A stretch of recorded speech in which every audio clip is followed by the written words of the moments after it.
بسم اللہ الرحمن الرحیم۔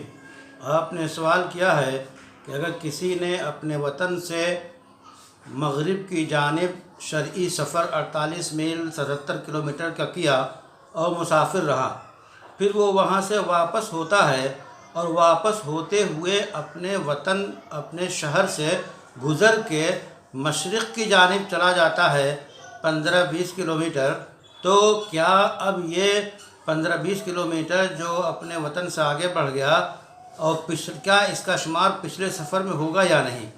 تو اس کا جواب یہ ہے کہ جب وہ اپنے وطن سے مغرب کی جانب شرعی سفر پر نکلا تب وہ مسافر رہا۔ جب وہ لوٹتے ہوئے اپنے شہر کو پار کرتے ہوئے جو ہے مشرق کی طرف 10-15 کلومیٹر کی مسافت کی تو اب مسافر نہیں رہا، چونکہ وہ اپنے حدود شہر میں اور حدود وطن میں داخل ہو گیا۔ چاہے وہ گزرا تو وہ اس کی مسافرت ختم ہو گئی۔ اس واسطے اب جو اس نے مشرق کی طرف سفر 10-12 کلومیٹر جو گیا ہے اس میں وہ پوری نماز پڑھے گا اور مسافر کا حکم نہیں رہے گا۔